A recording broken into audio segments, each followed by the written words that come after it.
묵상으로 기도를 드리겠습니다.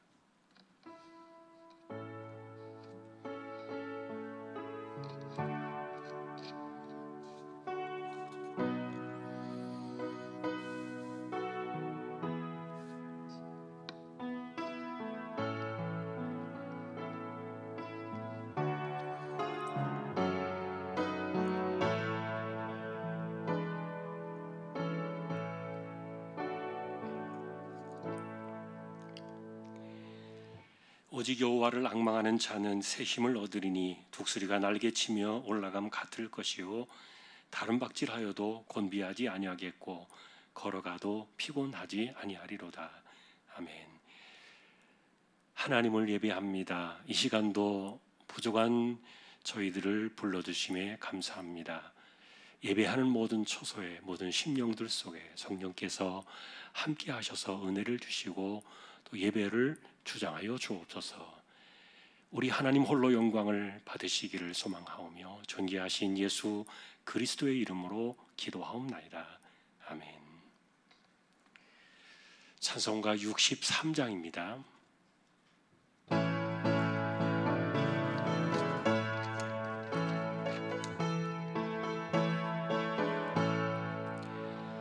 주가 세상을 다스리니 그 위엄이 넘쳐나고 그의 나라와 주의 영광 온 하늘에 가득하다. 저 흉악한 마귀의 무리 다 멸망케 하시는 주 이 찬양을 주께 드리니 큰 영광을 받으소서. 주가 권능의 손으로서 이 세상을 창조하니 그의 놀라운 창조 솜씨 만 백성이 경탄하네. 저 하늘의 별들도 모두 주 영광을 나타내요. 늘 돌보아 주시는 주께 큰 영광을 돌립니다.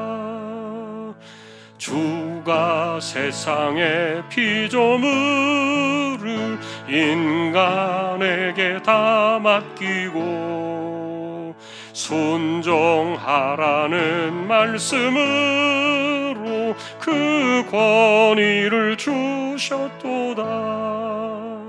온 땅 위에 주님의 위엄 늘 넘치며 가득하니 그 나라와 주님의 영광 온 천하에 찬란하다. 아멘.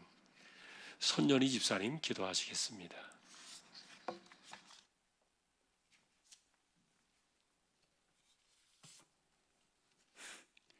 우리의 생명 되시는 하나님 아버지 감사합니다. 주님의 은혜 없이는 아무것도 가능하지 않음을 절실히 느끼며 살아가는 요즘 언제나 저희들을 지켜주시고 보호하여 주시는 하나님 아버지의 은혜에 더욱 감사드립니다. 이 시간 수요 예배로 주님 전에 나와 말씀과 기도와 찬양으로 하나님 아버지께 예배하오니 우리의 예배를 받아주시고 온전히 예배에 집중하는 시간이 되게 하옵소서. 여전히 코로나19라는 전염병 사태 속에서 하나님의 긍휼을 간절히 간구합니다.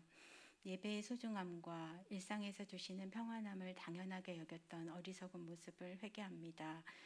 삶의 상황만을 핑계삼아 현실에 안주하는 연약해진 믿음 또한 회개하오니 주님 우리와 함께하여 주셔서 이 모든 상황들을 잘 이겨내고 연약해진 믿음이 다시 회복되어 일평생 주님과 동행하며 주님께 기쁨 드리는 삶이 되게 하옵소서. 하나님 아버지, 수능을 준비하는 우리 교회의 21명의 자녀들을 기억하여 주시옵소서. 이제 얼마 남지 않은 기간 마지막까지 최선을 다하게 하셔서 자녀들이 진로를 계획하는데 어려움 없도록 앞길을 열어주시고 코로나로 어렵고 힘든 상황 생기지 않도록 지켜주옵소서. 하나님 아버지, 저희 주한교회에서 선교를 돕는 미얀마, 라오스, 네팔, 김포 주한교회를 위해 기도합니다. 혼란하고 변화되는 선교지의 환경에 지혜롭게 대처하게 하시고 두려워하지 않도록 힘과 용기를 불어넣어 주셔서 선교의 사명을 잘 감당하시고 특별히 건강에 어려움 없도록 도와주시옵소서. 사랑의 하나님 아버지, 일시적이며 제한적인 세상 속에서 지치고 상한 심령을 주님의 손으로 어루만져 주시옵소서. 고통당하고 아파하는 주왕의 모든 심령에게 하늘의 미로를 덧입혀 주시기를 간절히 소망합니다. 어려운 때일수록 살아계신 하나님만 바라보며 영적으로 승리하게 하시고 강하신 주님의 능력을 의지하는 주님의 자녀들 되게 하옵소서. 하나님 아버지, 주님께서 우리에게 들려주실 말씀의 대언자로 담임 목사님을 세워주심을 감사드립니다. 묵상하고 준비한 말씀이 능력 있게 선포될 수 있도록 말씀의 능력을 더하여 주시고 말씀을 듣는 우리는 진리를 밝게 깨닫고 잘못된 생각을 무너뜨리고 하나님이 기뻐하지 않는 감정을 버리게 하여 주셔서 주님 주시는 말씀이 주도하는 인생으로 변화하는 시간이 되게 하여 주시옵소서. 하나님 아버지, 이 시간 하나님 앞에 예배드리는 모든 심령 위에 놀라운 은혜가 함께하게 하시고 하나님께 영광 돌리는 귀한 시간이 되게 하여 주시옵소서. 이 모든 말씀 존귀하신 예수님의 이름으로 감사하며 기도드립니다. 아멘.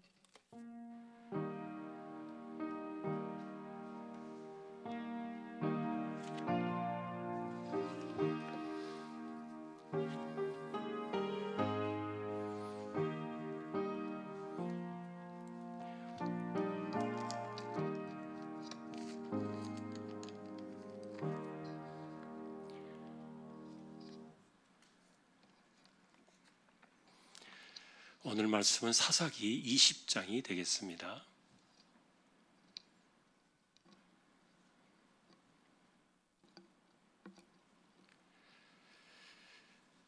구약 396페이지 사사기 20장입니다. 한 절씩 교독을 하겠습니다. 이에 모든 이스라엘 자손이 단에서부터 브엘세바까지와 길르앗 땅에서 나와서 그 회중이 일제히 미스바에서 여호와 앞에 모였으니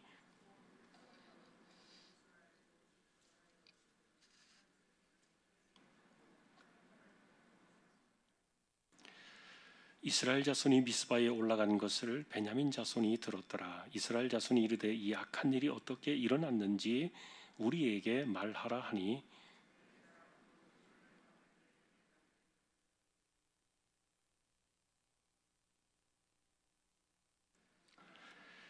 기브아 사람들이 나를 치러 일어나서 밤에 내가 묵고 있던 집을 에워싸고 나를 죽이려 하고 내 첩을 욕보여 그를 죽게 한지라.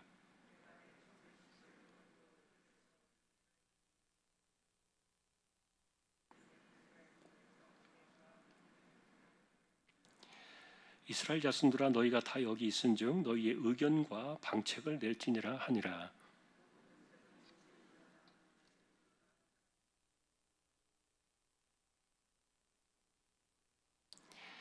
우리가 이제 기브아 사람에게 이렇게 행하리니 곧 제비를 뽑아서 그들을 치되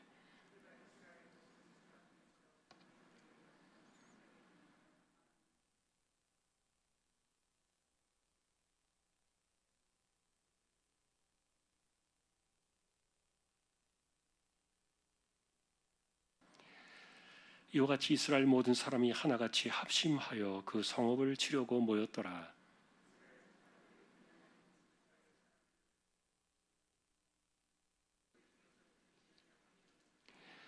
그런즉 이제 기브아 사람들 곧 그 불량배들을 우리에게 넘겨 주어서 우리가 그들을 죽여 이스라엘 중에서 악을 제거하여 버리게 하라 하나 베냐민 자손이 그들의 형제 이스라엘 자손의 말을 듣지 아니하고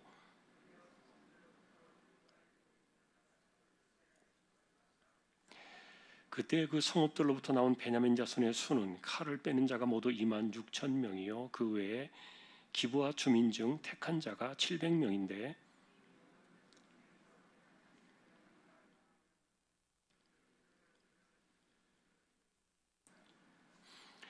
베냐민 자손 외 이스라엘 사람으로서 칼을 빼는 자의 수는 40만 명이니 다 전사라.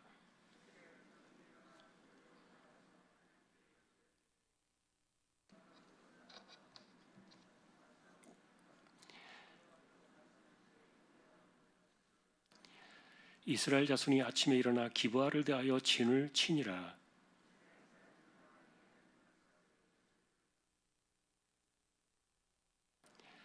베냐민 자손이 기브아에서 나와서 당일에 이스라엘 사람 2만 2천 명을 땅에 엎드려 드렸으나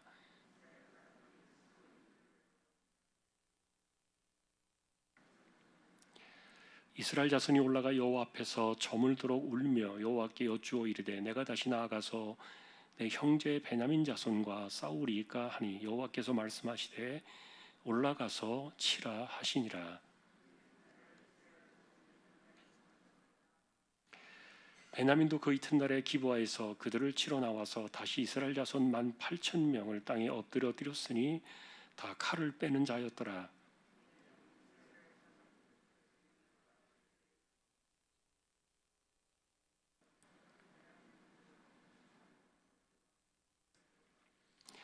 이스라엘 자손이 여호와께 물으니라. 그때는 하나님의 언약궤가 거기 있고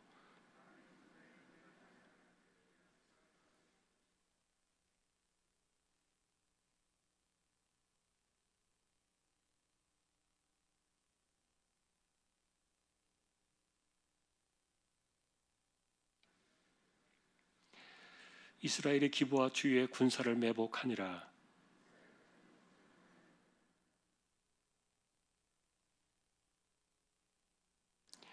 베냐민 자손이 나와서 백성을 맞더니 꾀임에 빠져 성읍을 떠났더라. 그들이 큰 길 곧 한쪽은 베델로 올라가는 길이요 한쪽은 기브아의 들로 가는 길에서 백성을 쳐서 전과 같이 이스라엘 사람 30명 가량을 죽이기 시작하며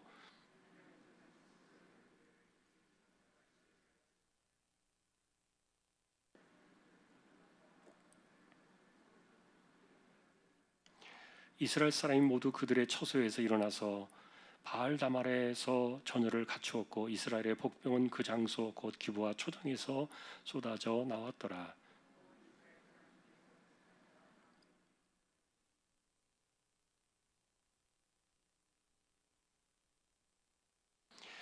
여호와께서 이스라엘 앞에서 베냐민을 치심해 당일에 이스라엘 자손이 베냐민 사람 2만 5천 100명을 죽였으니 다 칼을 빼는 자였더라.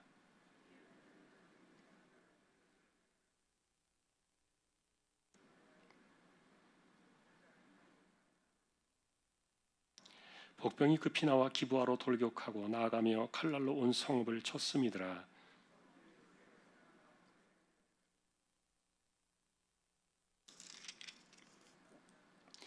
이스라엘 사람은 싸우다가 물러가고 베냐민 사람은 이스라엘 사람 30명 가량을 쳐 죽이기를 시작하며 이르기를 이들이 틀림없이 처음 싸움같이 우리에게 패한다 하다가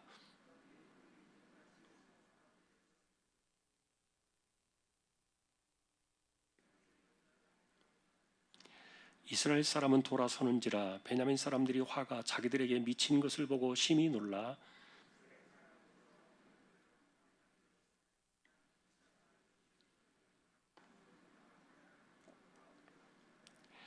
그들이 베냐민 사람을 에워싸고 기브아 앞 동쪽까지 추격하며 그 쉬는 곳에서 짓밟음에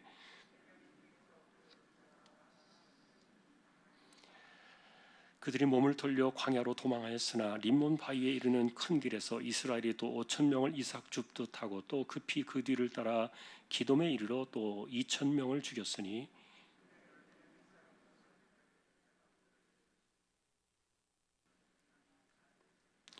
베냐민 사람 600명이 돌이켜 광야로 도망하여 림몬 바위에 이르러 거기에서 넉 달 동안을 지냈더라.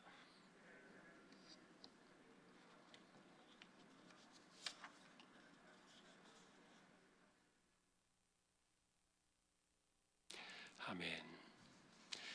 교회의 소식은 주보를 살펴주시기 바랍니다. 이제 24구역 찬양으로 영광을 돌리겠습니다.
아멘.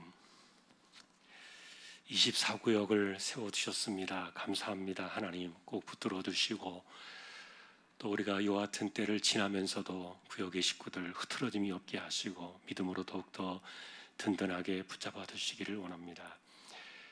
말씀을 상고하려고 합니다. 이 시간도 부족한 총과 우리 모두에게 성령께서 말씀으로 임재하여 주십시오. 존귀하신 예수님의 이름으로 기도합니다. 아멘.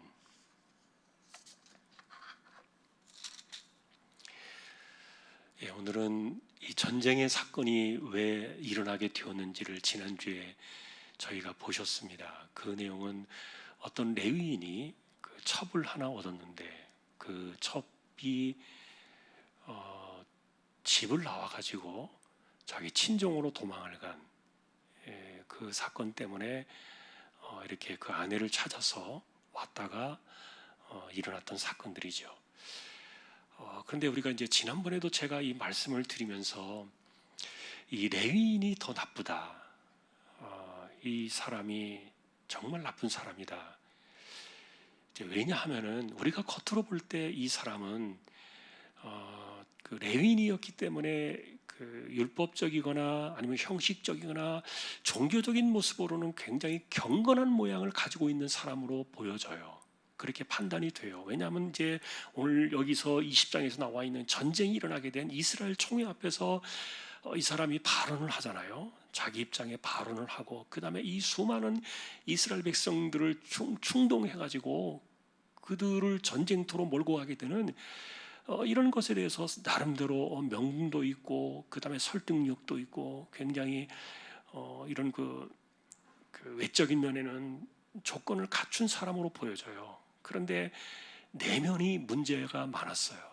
실제로 이제 우리 개역개정판의 성경에는 이 유다 베들레헴 출신의 이 여자분이 이 첩으로 있었던 아내죠. 근데 이분이 행음을 해서 친정으로 도망을 갔다 이렇게 나와 있는데 그런데 그 히브리어의 원어의 그 번역된 다른 성경을 보니까 남편과 그게 다투었다 이렇게도 나와요. 그러니까 꼭 그 여자에게 문제가 있어서 도망간 건 아니고 근데 결과적으로 우리가 내용을 딱 뜯어놓고 보니까 이 남편이 아주 나쁜 사람이에요. 그 자기 아내에 대한 애착이 없는데도 그런데 그 쫓아가서 집을 나간 그 아내를 찾아가가지고 결국 데리고 와서 죽게 했단 말이에요. 그래서 우리가 지난주에 보았던 것처럼 이 아내를 찾으러 이 처가에 왔던 이 사위에게 그 장인이 왜 그렇게 3일, 4일 닷새가 되도록 그렇게 대접을 하려고 했는가 하는 것들을 우리가 보았던 거예요. 그것은 아마도 두 가지 이유 중에 하나일 겁니다. 지난주에 우리가 말한 것은 그 사위에게 딸을 맡겨야 되니까 그 말로 표현하지 못하지만 어쨌든 딸을 내놓은 그 아버지의 입장에서 그 사위에게 어쨌든 최선으로 대접을 잘하려고 했던 것 같아요. 그런 마음들이 고스란히 녹아 있고요. 그러나 또 한편으로는 뭐가 있냐면은 이 아내가 돌아가고 싶지 않은 거예요.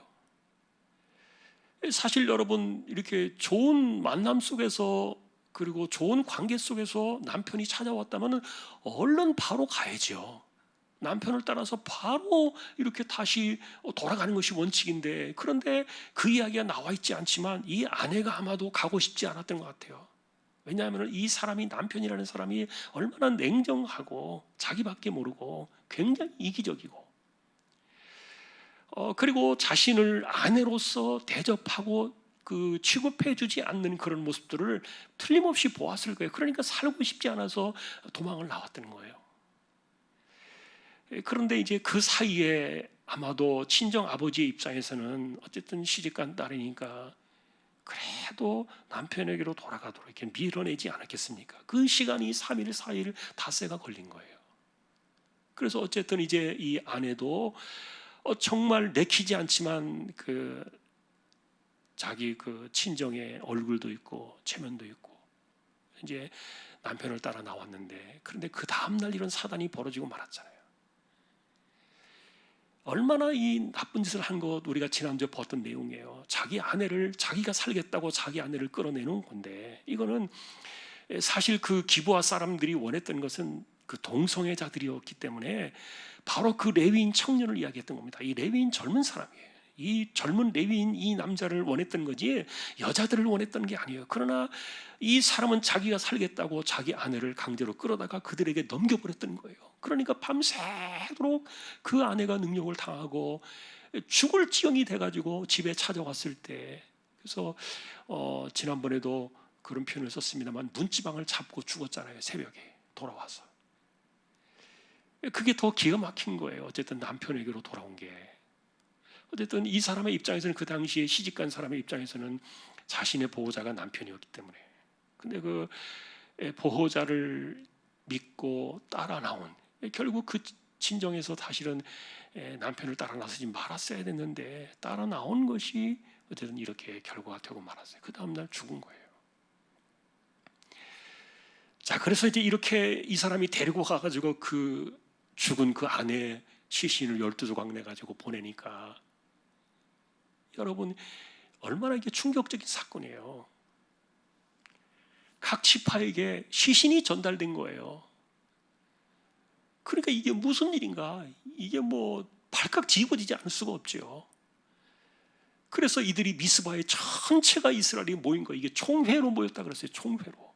이거는 사사 시대 여호수아 그 시대, 사사 시대 이후로요 이렇게 모인 적이 없어요. 그런데 얼마나 이게 충격적인 사건이었는가 하면, 그냥 그 사람들이 전부 다 이스라엘 12지파가 다 모였는데 이게 도대체 어떻게 된 거냐? 자초지종을 누가 설명해 봐라. 그랬더니 이제 레위인이 딱 나선 거예요. 그런데 이 사람이 하는 이야기를 딱 보니까 자기 죄는 싹 지워버렸어요. 자기가 어떤 일이, 어떤 사람인데 어떤 일이 일어났는 거에 대해서는 완전히 감춰버리고요. 그리고 자기 아내를 죽게 한 그 베냐민 지파가 큰 문제인 것처럼 이렇게 선동질을 한 겁니다.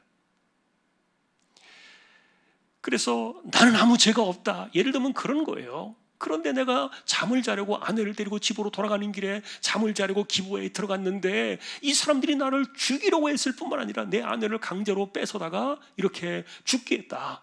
그래서 내가 이 베냐민 지파의 이 만연한 이 악행을 온 지파의 천하에 이것을 알리려고 이렇게 이런 일을 행했다. 그러니 이스라엘 가운데 이렇게 악을 행하는 이런 지파를 놔둘 수 있겠느냐?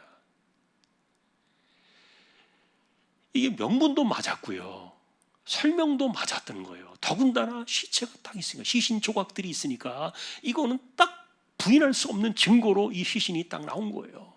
그러니까 이 이스라엘 총회가 어떻게 됐습니까? 막 난리가 난 거죠. 아무도 집으로 가지 말자. 이거 절대로 이대로 놔두면 안 된다.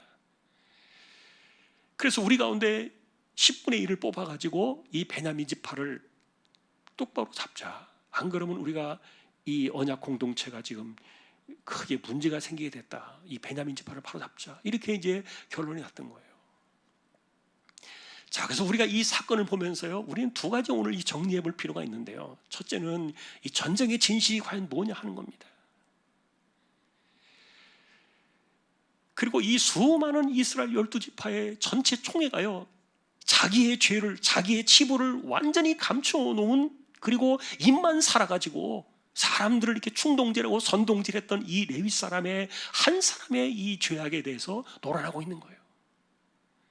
이스라엘 총회 전체가 무엇이 진실이고 무엇이 진짜인지에 대해서 하나도 가릴 수 있을 만한 분별력이 없었어요.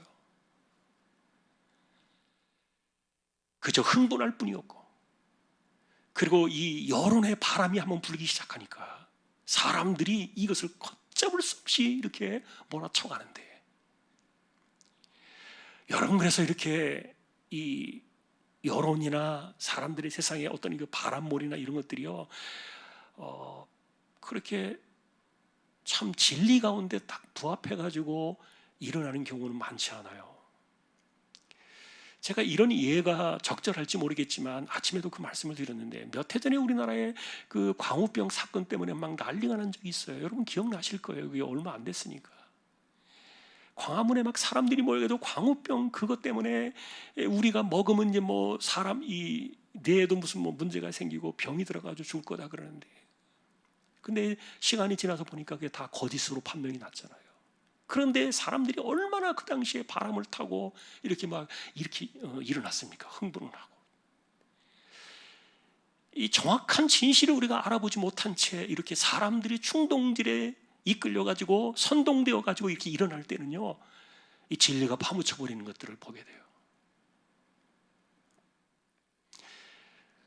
그래서 우리가 이런 모습들을 보면은 이렇게 정리해 볼 수 있습니다. 이제 두 번째 경우도 마찬가지입니다만, 여러분, 우리가 믿는 하나님의 백성으로서 세상을 판단하면서 우리가 세상을 분별하며 살아야 될 그런 사명이 있는데, 이걸 어떻게 판단하느냐? 그것은요, 하나님께서 이 땅에 내신 진리는요, 두 가지예요. 첫째는 특별 진리와 보편 진리가 있어요.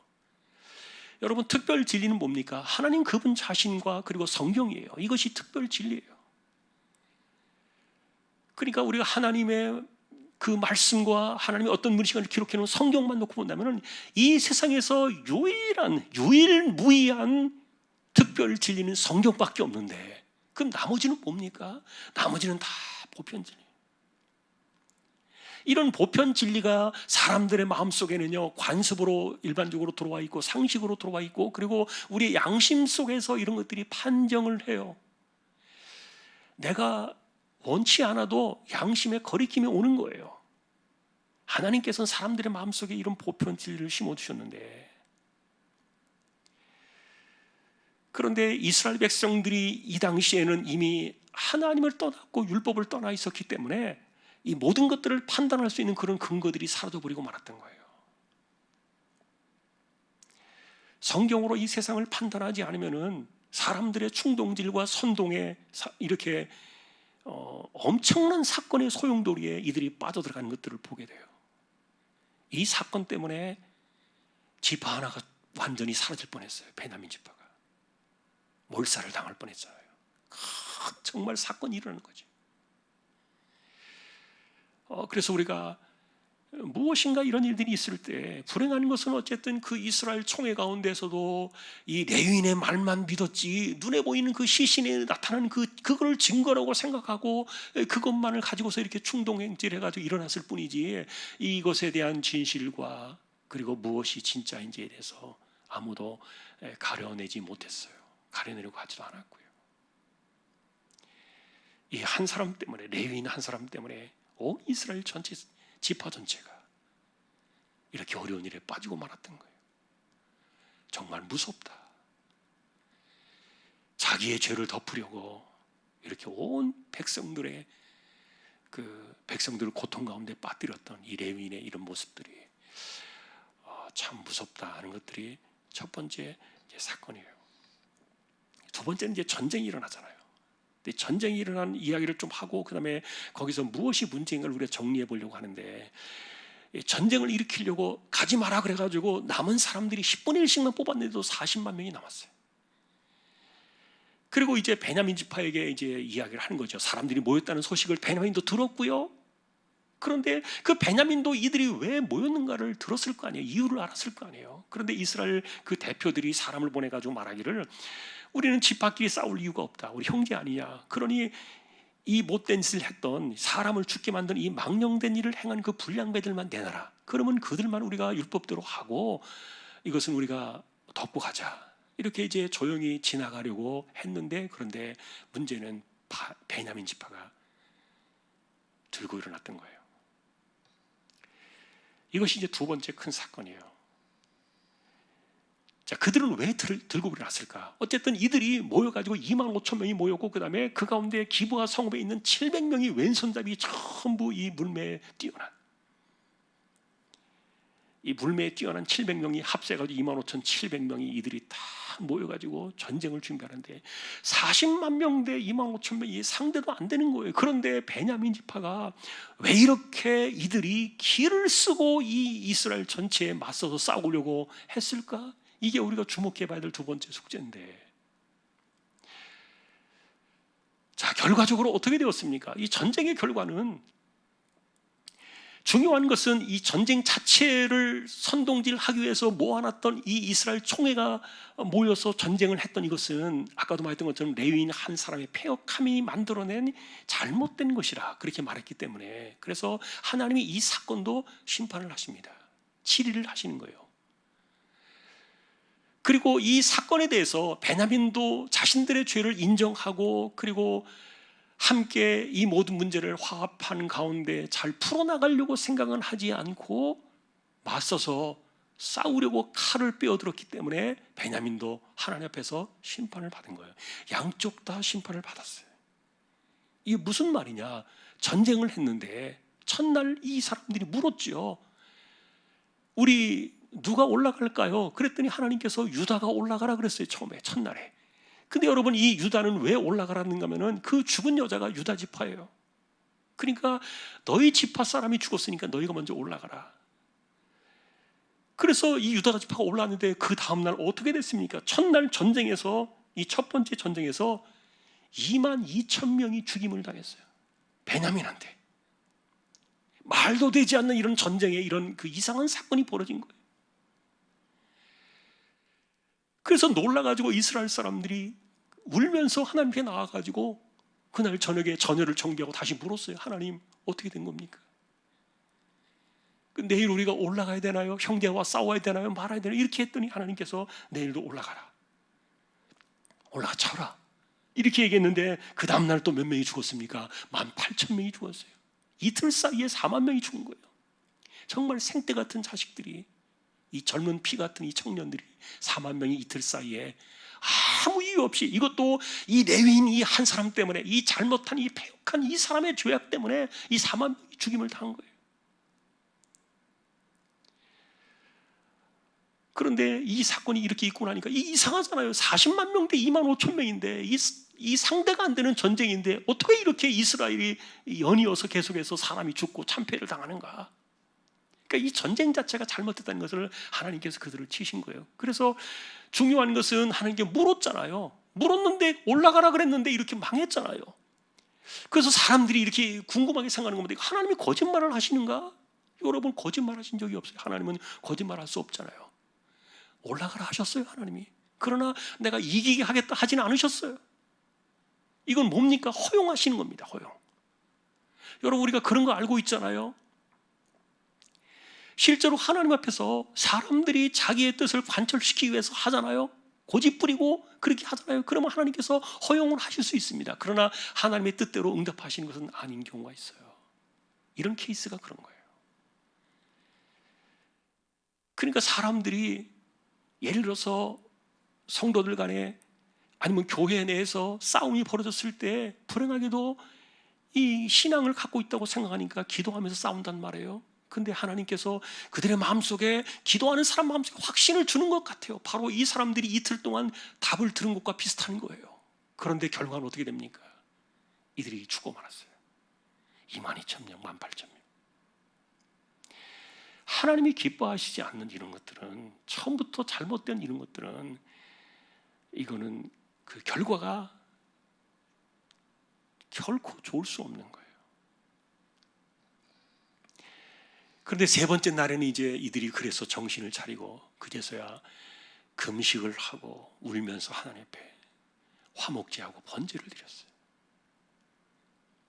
자신들의 죄를 씻은 거죠.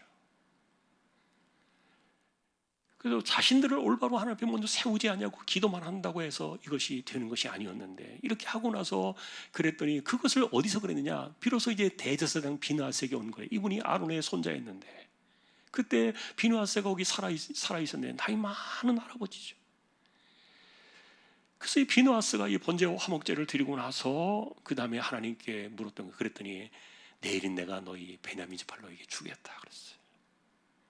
그렇게 해서 그 다음날 세 번째 날에 베냐민 지파를 이렇게 전략적으로 그들을 앞뒤로 에워싸가지고 전술을 짜서 그 성을 다 뒤집어 엎었던 거예요. 그리고 이제 겨우 이 베냐민 지파가 살아남아가지고 도망간 사람이 남자 600명이었어요. 큰일 났죠 이제. 그래서 이 사건은 이제 마지막 21장에서 이 한 지파를 다시 재건하는 사건으로 이제 이것이 한 장이 남아 있습니다만 이 분량은 우리가 다음 부분에서 우리가 보게 될 일이고요. 자, 이렇게 이제 전쟁의 결과들을 보는 겁니다. 레위인 한 사람의 패역함으로 인해서 그냥 아무것도 모른 채 충동질을 받아가지고 이 선동에 속아가서 전쟁을 일으켰던 이 잘못된 전쟁에 대해서 하나님은 두 번에 걸쳐서 이틀에 걸쳐서 그들을 치리하셨고, 그 다음에 이 베냐민의 죄는 무슨 죄입니까? 여러분, 기브아에서 일어난 그 성읍의 죄악이 뭡니까? 동성애였습니다. 여러분, 이 동성애 때문에 지금 많이 시끄럽잖아요, 지금도. 그런데 여러분들이 이 성경을 보면서요, 우리가 한 가지 주목해야 될 것은 베냐민이 왜 이 이스라엘 사람들과 맞서서 말도 되지 않는 이 전쟁을 목숨 걸고 하려고 했을까를 주목해 봐야 돼요. 그리고 그러면 베냐민 지파 사람들은 이것이 그 동성애자들 불량배들 때문에 일어난 것으로 알고 있는데, 그럼 이 사람들을 지지하고 베냐민 사람들도 그럼 전부 다 동성애자들인가? 이렇게 생각할 수 있겠지만 그거는 아니에요. 여러분, 베냐민 지파도 율법 아래 살아가는 사람들이었기 때문에 이스라엘 백성들 가운데서 동성애는요 보편적으로 인정이 안 돼요. 근데 왜 그들은 이렇게 동성애자 그들을 감싸고 그들을 지켜내려고 이렇게 목숨을 걸었을까? 이 부분에 대해서 제가 두 가지 한번 예를 들어볼게요.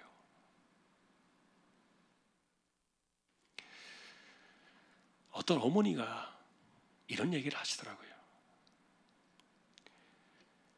자기는 동성애가 잘 뭔지도 모르고, 그리고 막 동성애를 막 그 차별금지 해가지고 뭐 이런 것들을 못하게 한다고 하는 그 뭐 법을 만들려고 하는 그런 사람들이 있고, 그 다음에 교회에서는 동성애 막 이거 반대한다는 이런 그 여론들이 있고, 막 이런 것에 대해서 자기는 휘말리고 싶지 않으니까 신경도 안 쓰고, 그렇다고 내가 동성애 찬성하는 것도 아니고 지지하는 것도 아닌데, 그러나 막 이런 것에 대해서 이제 별로 이렇게 끼어들고 싶지 않았던 거예요.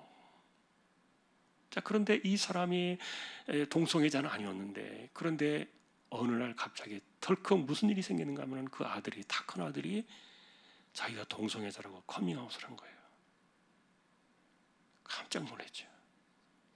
그래가지고 이 어머니가 하늘이 무너지는 것 같아가지고 이 아들을 붙잡고서 막 너 죽고 나 죽자 막 그러면서 이 아들을 붙잡고 막 그렇게 했는데, 그때 결국 이 아들을 설득하지 못했어요. 그러니까 그 어머니가 어떻게 했냐면, 그때부터 아들을 이기지 못하니까 동성애자들이 왜 그러는가를 이렇게 바라보면서 인간적으로 그들을 이해하기 시작한 거예요. 그런데 동성애 부분을 빼놓고 보니까 정상적으로 똑같이 직장 생활하고 다 이렇게 생활하고 있더라는 거예요.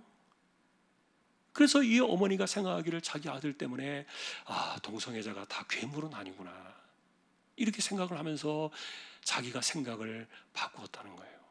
동성애를 지지하는 것은 아니지만 내가 그들을 이해한다, 이러면서 동성애를 이렇게 허용하는 쪽으로 그 아들 때문에 이렇게 한 거예요. 근데 비슷한 사건이 몇 년 전에 또 하나 있었어요. 인천에 있는 감리교 목사님 한 분이 자기 교회에서 청년 하나가 얼마나 초등학교 교사도 열심히 하고 얼마나 헌신을 많이 하는 청년인지 몰라요. 그런데 이 청년이 어느 날 갑자기 자기가 동성애자라고 또 커밍아웃 한 거예요. 비슷한 시기에 이런 일들이 막 일어났었잖아요, 최근에. 커밍아웃 한 거예요.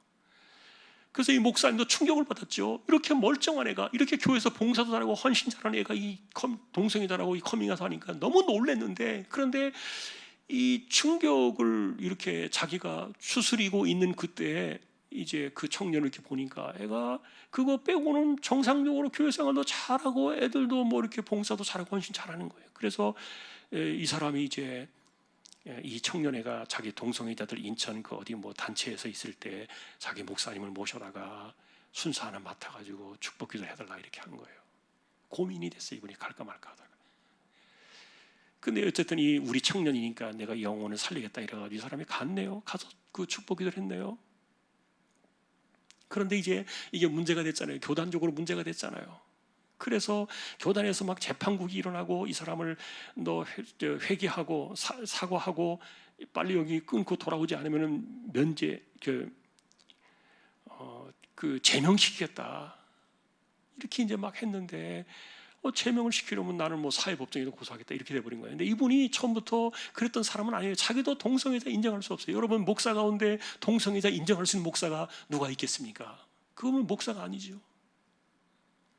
누가 동성애를 인정할 수 있겠습니까? 그러나 자기가 이렇게 보니까 그 청년을 가까이 놓고 이 청년과 함께 오랫동안 살아오면서 그 아이를 보니까 동성애자들이 괴물이 아니더라는 거예요. 그러니까 아이들을 이렇게 좀 이해하게 되고 그들 편에서 서고 그 사람 걔들도 사람답게 살 수 있도록 자신의 권리가 보장되도록 해야 된다 이러면서 자연스럽게 이 사람 쪽으로 돌아가 버렸네요. 자, 제가 이 두 가지 케이스를 드는 이유가 뭐냐면은 베냐민이 꼭 그랬다는 거예요. 베냐민이. 이 사람들이 동성애를 인정하는 사람들은 아니었어요. 그런데 기브아 사람들이 자기 가족이야. 내 아들이고 그다음에 뭐 내 식구들이고 내 형제들이고 이러다 보니까 그 사람들, 예를 들어서 여러분 한 사람의 이 동성애자 한 사람에 걸려있는 가족들이 친척까지 포함하면 몇 명이나 되겠습니까? 그러니 내 자식 지키고 내 아들 지키고 내 형제들 지키겠다 이래가지고 이 베냐민 사람들이 그 사람들을 지키기 위해서 칼을 들고 목숨을 걸고 나왔던 거예요. 자, 여러분, 그래서 우리가 이 결과적으로 이 두 번째 사건을 놓고 볼 때도 똑같은 문제가 나오는 겁니다. 우리가 무엇을 가지고 판단할 것이냐 하는 거예요. 실제로 하나님의 백성들은 특별 진리로 주신 성경 이외에는요 판단의 근거가 없어요. 내가 아무리 그 사람을 이해하고 인간적으로 그들의 심정을 이해하고 그들의 삶을 이해하고 그들의 애환을 이해하고 그들의 인권을 이해한다 할지라도 그렇다고 해서 이 성경이 바뀌는 거 아니에요. 하나님이 바뀌시지 않아요. 진리가 바뀌는 거 절대로 아니에요. 그런데 사람들이 내 식구들이 거기 있고 팔이 안으로 굽는다고 그 사람들을 이해한다고 인본주의적인 인간적인 인권적인 관점에서 이렇게 보니까 이게 하나님 말씀은 사라져버리고 그들 편에 서버리는 이런 베냐민 지파의 이런 모습들이 나온 거예요.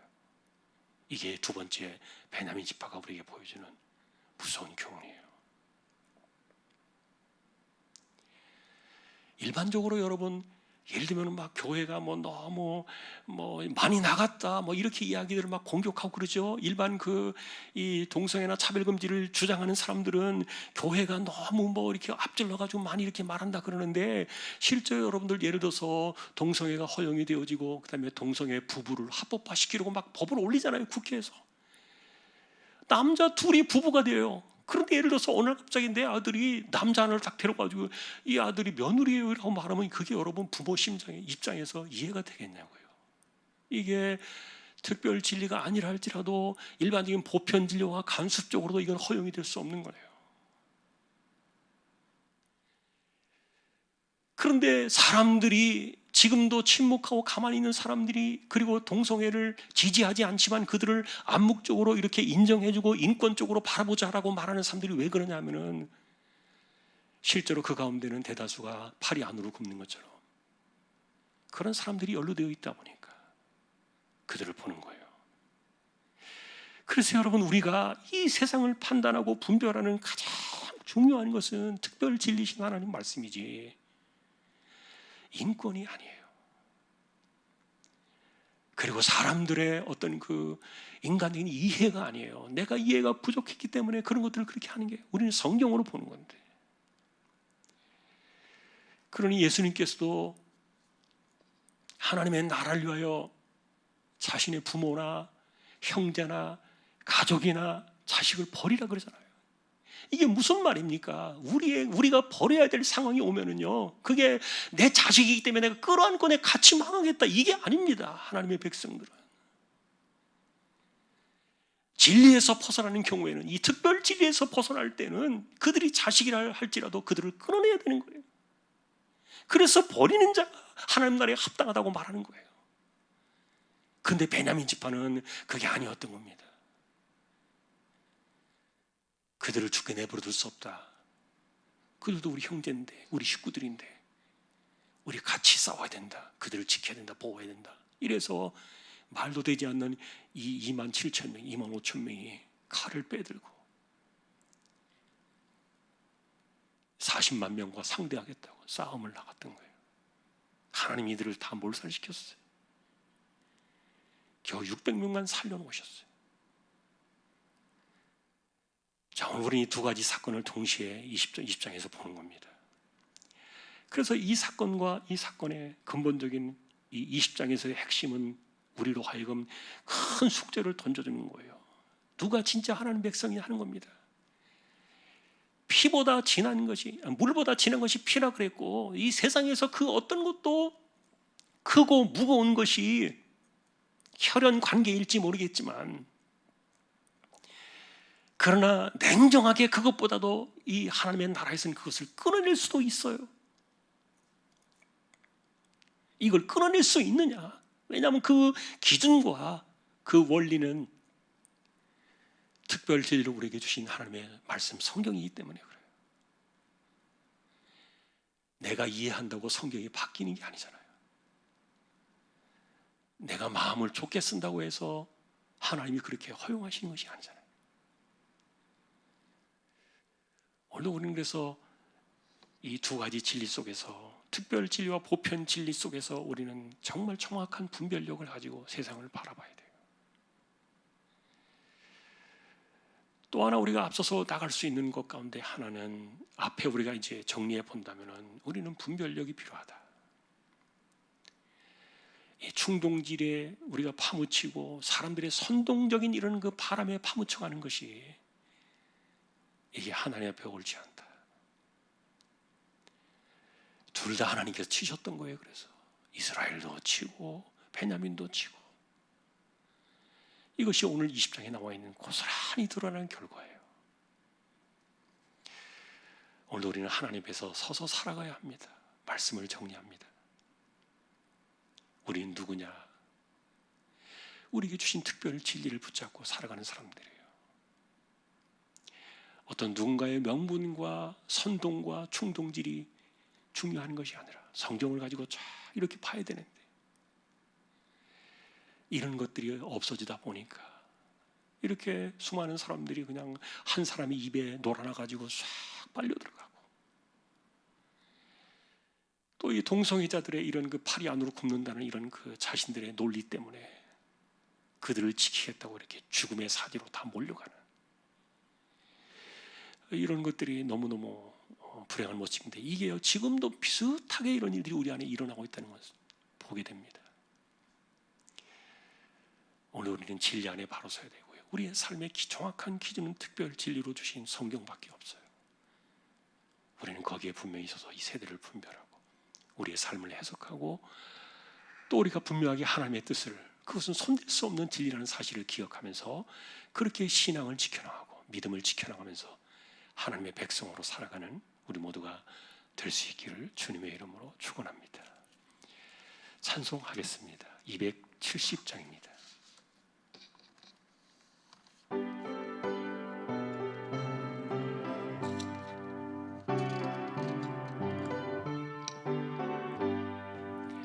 변찮는 주님의 사랑과 거룩한 보혈의 공로를 우리 다 찬양을 합시다.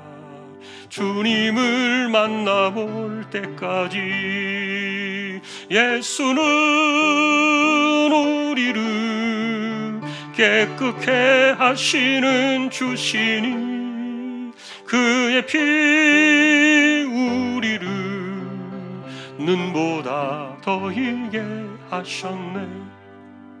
우리를 깨끗게 한 피는 무궁한 생명의 물일새, 생명의 구원을 받은 자 하나님 찬양을 합시다.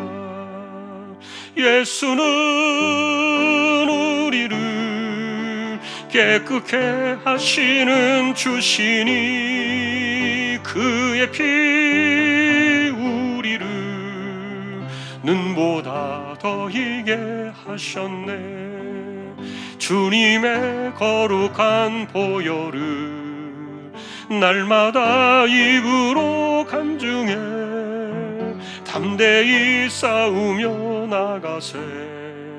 천국에 들어갈 때까지 예수는 우리를 깨끗게 하시는 주시니 그의 피 우리를 눈보다 더 이게 하셨네. 십자가 단단히 붙잡고 날마다 이기며 나가세. 머리에 면류관 쓰고서 주 앞에 찬양할 때까지 예수는 우리를 깨끗게 하시는 주시니 그의 피 우리를 눈보다 더 이게 하셨네. 아멘. 오늘도 우리가 말씀을 생각합니다. 하나님, 우리에게 주신 특별 진리요 특별 계시로 드신 이 하나님 말씀만이 이 세대를 분별하고 해석하고 순종하며 살아가야 될 유일한 길임을 우리가 오늘도 기억하며 하나님께 나아갑니다. 믿는 사람들과 그리고 더 많은 믿지 않는 사람들이 섞여 사는 이렇게 힘들고 어려운 세대를 우리가 살아가고 있지만, 그럼에도 불구하고 이 소수의 하나님의 백성들은 성경을 붙잡고 성경대로만 가기 위하여 심지어는 자기 자식들까지도 내어놓을 수 있는 이런 결단과 하나님을 경외하는 그 두려움이 우리의 삶을 결정짓도록 은혜를 내려 주시기를 원합니다. 베냐민 지파와 같이 그들이 동성애를 지지하는 사람들은 아니었지만 그 기브아 사람들, 형제들, 자식들, 연루된 그들을 살리겠다고 이렇게 목숨을 걸고 하나님의 뜻과는 전혀 상관이 없이 전쟁을 일으켜서 수많은 피를 흘리게 했던 이런 불행한 일들의 결과를 우리가 생각합니다. 하나님, 우리가 바라보는 것은 인간적인 마음이 아니라 오히려 정말 이 모든 것들을 뛰어넘는 진리의 말씀, 하나님의 말씀인 것을 기억하며 오늘도 이 세대 속에서 우리의 길을 분명하게 걸어가는 우리 모두 되게 해주십시오. 조항의 식구들을 의탁합니다. 이재용 집사님, 최대경 청년, 신비한 집사님, 조인성 청년, 김한솔 청년, 백형래 집사님, 조말순 집사님, 이들의 연약함을 의탁합니다. 암 치료하는 분들 하나님께서 그 연약한 몸을 붙들어 주시고 하늘의 새 힘을 주시며 연세 많으신 분들 기력을 더하시고 맑은 정신 총기가 흐려지지 않게 하여 주옵소서. 오늘도 복음을 위해 나가 있는 주님의 종들, 선교지를 꼭 기억하여 주십시오. 개척된 교회와 보내신 주님의 종과 하나님의 나라와 백성들을 오늘도 기억해 주시고 이 땅을 살아가는 하나님의 자녀들이 하나님 말씀을 가지고 잘 분별하며 살게 해주시고, 특별히 코로나가 여전히 많이 있습니다.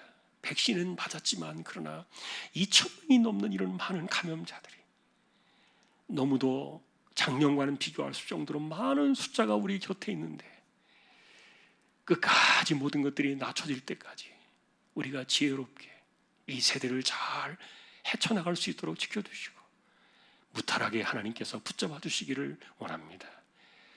어려움 가운데 처해 있는 세계 각곳에 하나님의 백성들, 크리스천들을 오늘도 기억해 주시고 북녘 땅에도 하나님이 하루속히 자유의 은혜와 악한 세력들이 끊어지도록 역사하여 주시기를 원합니다. 21명의 입시를 준비한 우리 자녀들 의탁합니다. 하나님께서 이들을 권고하여 주십시오. 예배를 마치고 돌아갑니다. 하나님께서 한 주간도 지켜주시고 우리가 하나님의 백성임을 다시 한번 기억하고 우리는 죽어도 살아도 우리는 성경대로 성경이 내 삶을 결정짓고 붙드는 것임을 기억하며 오늘도 그 길만을 묵묵히 걸어가는 우리 모두가 되게 해주시기를 다시 한번 우리 주님의 이름으로 간절히 기도하오며 우리 주님 예수 그리스도의 은혜와 하나님 아버지의 사랑과 성령님의 감화 감동 위로 인도 교통 충만하심이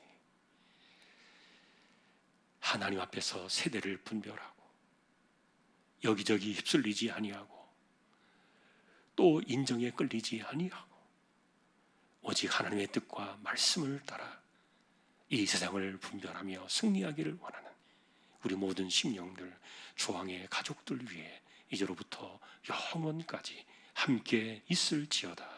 아멘.